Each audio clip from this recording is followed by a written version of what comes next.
Generic medicine जो हम कहते हैं अभी, ये अंग्रेजी का शब्द है, इसको हिंदी में कैसे समझाएं? मैं आपको बहुत सरल भाषा में बताता हूँ। तो ये जेनेरिक नाम जो दवा का जो मूल सॉल्ट है, जो इसके अंदर जो दवा है उसका नाम है, केमिकल नाम, उसका केमिकल नाम है। अब जैसे और उदाहरण अगर सरल करके बताएं इसको, तो जैसे ये लड़की दुबली पतली सी नजर आती है, तो मैं अगर डॉक्टर हूं तो मैं इसको ये कहूं, एक गिलास दूध सुबह, एक गिलास शाम को पिया कर।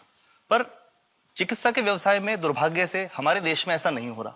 हम ये नहीं कहते कि आप भैंस का दूध लेके आइए, हम कहते हैं कि वो रामू की भैंस का दूध लेके आना। यही ब्रांडिंग है। ये जब उसकी दुकान पे जाती है, वो कहता है 500 रुपए लीटर है, लेना है कि नहीं लेना। तो जो 30 रुपए की चीज है वो 500 रुपए में मिलती है। तो अगर मैं डायबिटीज की दवा ले रहा हूँ और अगर मैं ब्रांडेड दवा लेता हूँ तो मुझे कितने की पड़ेगी? जैसे एक 117 रुपए में भी है, 117 रुपए में मिलती है। अब और अगर वही चीज हम उसके जेनेरिक मेडिसिन के नाम से लें तो वो कितने की बनती है? वो मात्र 1 रुपए 95 पैसे में 10 गोली मिलती है।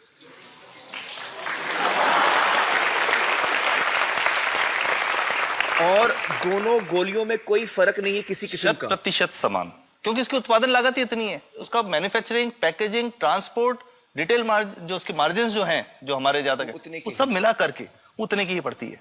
कुछ कैंसर के मैं आपको उदाहरण दूंगा, उसमें एक ही दवा जो ब्लड कैंसर के काम में आती है, बाजार में 1.25 लाख रुपए का एक पैकेट मिलता है। 1.25 लाख का एक पैकेट जो 1 महीने चलता है। और जेनरिक में वही दवा जेनरिक में अलग अलग कंपनीज जो बनाती हैं, एक 10,200 में बेचती है, एक 8,800 में बेचती है और एक 6,500 में बेचती है। मतलब ये आपका ये कहना है कि आपके ये प्रयास से इतने कम में राजस्थान में पब्लिक को, आवाम को ये दवाएं पहुंचा रहे हैं आप इस वक्त? जी, क्या बात है। मेरा ये सवाल है कि डॉक्टर्स जो हैं वो हमारे पर्ची पर जेनेरिक नाम क्यों नहीं लिख के देते? क्यों लिखते हैं वो ब्रांडेड? जाने नहीं देंगे बाहर फिर? नहीं, सब जाने देंगे। जब एक नया मेडिकल प्रैक्टिशनर जब प्रैक्टिस शुरू करता है, तो उसके पास जो कंपनी के जो मेडिकल रिप्रेजेंटेटिव्स होते हैं, सेल्स बढ़ाने का उनका काम होता है, मार्केटिंग प्रिंसिपल के हिसाब से सेल्स एजेंट होते हैं बेसिकली। फिर वो कहते हैं साहब आप हमारी जो दवा है यही लिखना, ये बहुत बेहतर दवा है, इससे मरीज ठीक होगा। और उनको, डॉक्टर्स को लिखने के लिए उनको प्रेशराइज किया जाता है, उनको टेम्प्ट किया जाता है। तो ये इसमें बहुत बड़ा कारण है जो दवा की कीमत को उसकी वास्तविक कीमत से 5-10 गुना 20 गुना तक बढ़ा देता है। एक बहुत बड़ा कारण है, क्योंकि हमारे पास जब हम टेंडर करते हैं तो बहुत सारे कंपनी वाले आते हैं, जो भारत की जो सबसे बेहतर कंपनियां, जिसके भी नाम, वो रेपुटेड कंपनियां जिनके नाम आप ले सकते हैं, वो सभी हमें वो उसको जो 70 रुपए की है उसको 2 रुपए में, 5 रुपए में दे रही है। 30 रुपए की दवा 2 रुपए में दे रही है। इतना ज्यादा फर्क। तो कंपनी तो दे सकती है और देना चाहती है, और हमें देती भी है इतनी कम दामों में, हमें दे रही है ना, ये संभव तो है। अच्छा, मैं आपको बताऊंगा कि भारत से हम लगभग 45,000 करोड़ रुपए की जेनरिक दवाइयां प्रतिवर्ष विदेशों को निर्यात करते हैं। आप भेजते हैं दुनिया भर में जेनरिक, ये जो सस्ती दवाएं हैं आप विश्व भर में भेजते हैं? और हमारे लोगों को नहीं मिल रही। हमारे देश में महंगी है, हमारे देश में महंगी है। और अगर ऐसा है तो हमें कोई ईस्ट इंडिया कंपनी की जरूरत नहीं, हम वापस उसी दिशा में जा रहे हैं। आपने जब ये शुरू किया तो आपको कोई रेजिस्टेंस फेस करना पड़ा राजस्थान में? देखिए, जो प्रयास हम कर रहे हैं ये बेसिकली धारा के विपरीत बहने का एक प्रयास है जी। काफी थ्रेट्स भी हैं, क्योंकि इसमें माफियाज भी हैं, ड्रग माफियाज जो ऑपरेट करते हैं। और हम हमेशा ये बात कहते हैं कि हम 100 साल से भी पुरानी शोषण की व्यवस्था को बदलना चाहते हैं। पर हमने हमेशा डॉक्टर्स को दोषी नहीं माना। सारे डॉक्टर्स बुरे नहीं है। 50-60% तो जेन्युइनली वो चाहेंगे कि गरीबों को कम कीमत पे दवा मिल जाए, वो चाहेंगे। और आज भी ऐसे डॉक्टर्स हैं जो अपने घर से सैंपल्स ला करके अपने जेब से पैसे निकाल के मरीज का इलाज कराते हैं। ऐसे डॉक्टर्स आज भी हैं। बिल्कुल सही। तो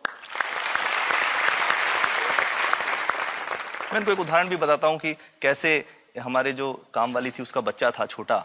इंसिडेंटली हम इस समय छुट्टी मनाने कोई बाहर गए। जब हम लौट के आए 10-12 दिन बाद, तो वो लक्ष्मी के साथ उसका छोटा जो बेटा था राजू, वो भी उसके साथ आता था जब, और मेरे बच्चों के साथ खेलता था, मेरे बेटे के साथ खेलता था। तो वो लक्ष्मी अकेली आई, राजू नहीं आया। तो हमने पूछा कि क्या हुआ, तो उसने जो बात बताई कि साहब वो उसको, आप गए थे, उल्टी दस्त हो गया था। उल्टी दस्त की बीमारी के लिए वो जब दवा लेने गई तो केमिस्ट ने उसको कहा कि इसके तो 400 रुपये लगेंगे। तो उसने कहा साहब मैंने खूब मांगा, मेरे पास 400 रुपये मुझे नहीं थे, और मेरा बच्चा रात को ही उसको दस्त आते रहे, वो खत्म हो गया। और मैं आपको ये कहना चाहता हूं कि वो जो दवा लिखी थी कि वास्तव कीमत 1.5-2 रुपए ही है, तो वो बच्चे की जान बच सकती थी। 65 वर्ष के बाद भी अगर कोई बच्चा उल्टी दस्त से मर जाए तो मैं नहीं समझता इससे शर्मनाक बात कोई हम लोगों के लिए हो सकती है। और सबसे बड़ी बात कि इसे आसानी से बदला जा सकता है। हमें सबको एक समन्वित, एक संगठित प्रयास करने की जरूरत है। ये तो कुछ भी नहीं है, कोई नई फैक्ट्री खोलनी नहीं, कोई नई दवा नहीं बनानी, ये सब जो गलत चल रहा है इसको रोकना ही तो है। तो दोस्तों, डॉक्टर समित की बातों से हमें यह पता चला है कि दवाइयों का जो कॉस्ट होता है, जो उनको बनाने का खर्च होता है, वो बहुत ही कम होता है और हमें इन कम दामों में ये दवाइयां मिल सकती हैं अगर हमारी राज्य सरकार जेनेरिक मेडिसिन की दुकानें खोले, जैसे राजस्थान सरकार ने किया है और जिसके लिए हम उन्हें सलाम करते हैं। एक बात और, अगर आप एक एनजीओ हैं और आप जेनेरिक मेडिसिन की दुकान खोलना चाहते हैं तो department of chemicals and fertilizers आपको 50,000 रुपए की ग्रांट भी देता है। डॉक्टर समित, आपने बहुत ही बेहतरीन काम किया है और इस बहुत ही अहम मुद्दे पर रोशनी डालकर हमारी आंखें खोल दी हैं और हमारी दुआ यह है कि जो काम आपने राजस्थान में शुरू किया है वो हर राज्य में फैले, देश के कोने कोने में फैले। बहुत बहुत शुक्रिया हमारे साथ बातचीत करने का doctor Samit. Thank you so much.